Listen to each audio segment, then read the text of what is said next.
अरे मास्टर जी, बड़ी ही भाग्यशाली है आपकी लड़की, जो हमारे लड़के और फैमिली दोनों को ही पसंद आ गई। न जाने कितनी लड़कियां देखी हैं इसने, पर कोई लड़की पसंद ही नहीं आई आपसे पहले। बड़ी ही समझदार और संस्कारों वाली है हमारी बेटी। हमारा बेटा भी किसी मामले में कम नहीं है, लाखों में एक है हमारा लाल। जी ये तो और भी अच्छी बात है। अजय, मैं तो कहता हूँ ज्यादा सोचने की जरूरत ही नहीं। अरे एक अच्छा सा मुहूर्त निकालिए और निपटा देते हैं शुभ काम को। जी जैसे आप अच्छा समझिए, पर शर्मा जी मेरे हिसाब से बच्चों की राय जान ली जाए तो ठीक रहेगा। अजय, कैसी बातें कर रहे हो मास्टर जी? आप बच्चों की राशि मिलवाइए और हो जाने दीजिए। नहीं अंकल जी, आप लोगों को एक बार हमारी बात सुन लेनी चाहिए। आपकी बात? कैसी बात? हमारी कुछ मांगे हैं। मांगे? मांगे कैसी? माफ कीजिएगा, शायद आप लोगों को मेरी बात बुरी लगे, पर इस रिश्ते को आगे बढ़ाने के लिए आप लोगों को हमें कुछ प्रूफ देने होंगे। प्रूफ? कैसे प्रूफ? हमें आपके बेटे के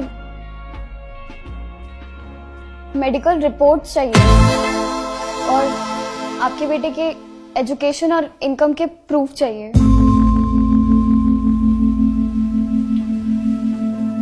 पुलिस वेरिफिकेशन के साथ आपके बेटे का कैरेक्टर सर्टिफिकेट और जिस घर में आप लोग रह रहे हैं उस घर का ओनरशिप प्रूफ चाहिए। ये सभी प्रूफ देने के बाद फिर चाहे राशि मिले ना मिले, हम इस रिश्ते के लिए तैयार हैं। मास्टर जी, ये सब क्या है? माफ कीजिए शर्मा जी, अगर मेरी बेटी ने कोई गलत बात कह दी हो, पर शर्मा जी जमाना बहुत तेजी से बदल रहा है। जमाने के साथ साथ संस्कारों को भी चेंज करना होगा, नहीं तो ये रोज रोज तलाक के किस्से आगे बढ़ते चले जा रहे हैं। इनको रोकना बहुत मुश्किल हो जाएगा, बहुत मुश्किल हो जाएगा। अरे वाह, आपकी बातों का मतलब है कि हम झूठे हैं और हमें सच साबित करने के लिए प्रूफ देने होंगे। अरे वाह। सुनो जी, मास्टर जी को भी बात करने का मौका दो। कहिए मास्टर जी, क्या है आपके मन में?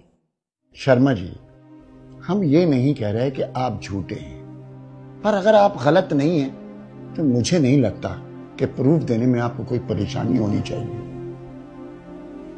शर्मा जी, मेरी पत्नी के देहांत के बाद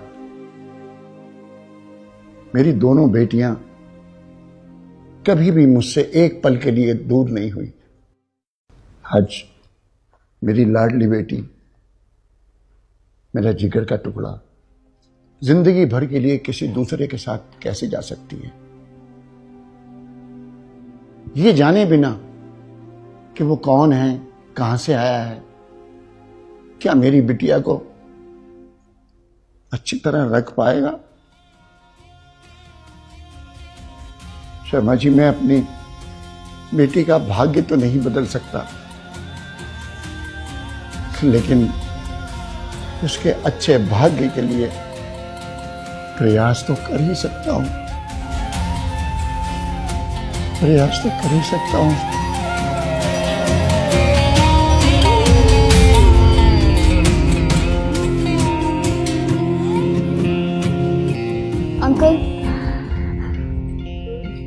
अंकल अब आप ही बताइए, एक सिर्फ न्यूज़पेपर की एड के बेस पे कैसे मेरे पापा किसी के भी हाथ में मेरा हाथ सौंप सकते हैं? कैसे विश्वास कर ले इन न्यूज़पेपर वालों के ऊपर जो पैसे लेकर किसी के बारे में कुछ भी छाप सकते हैं?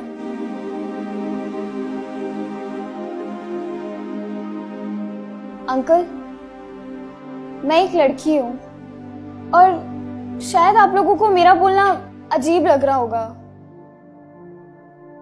पर अंकल आपको पता है आजकल सिर्फ 23% तलाक विचार ना मिलने की वजह से और 77% तलाक झूठ के बुनियाद पे रिश्ते बनने की वजह से हो रहे हैं। हम लोग भेड़ चाल की तरह बेटी बचाओ बेटी पढ़ाओ के चक्कर में बेटियों को बसाना भूलते जा रहे हैं।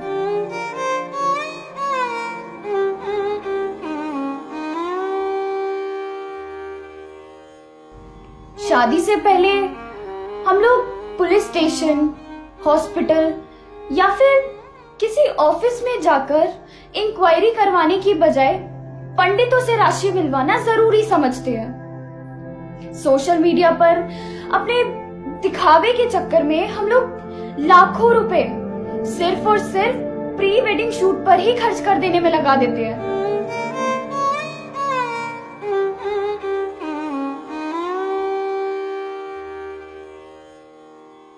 हमारे हिसाब से प्री वेडिंग शूट के बजाय अगर प्री वेडिंग इंक्वायरी पर ध्यान दिया जाए तो शायद ये तलाक के किस्से कुछ कम हो सकते हैं।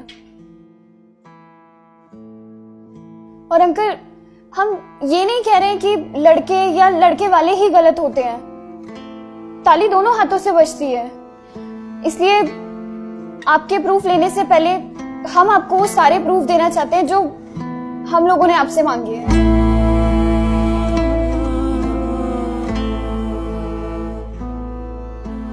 शर्मा जी, एक आखिरी बात आपसे और कहना चाहूंगा कि इस तरह के फैसले कभी दिल से नहीं करने चाहिए, दिमाग से करने चाहिए, बाकी ऊपर वाले पे छोड़ देना चाहिए।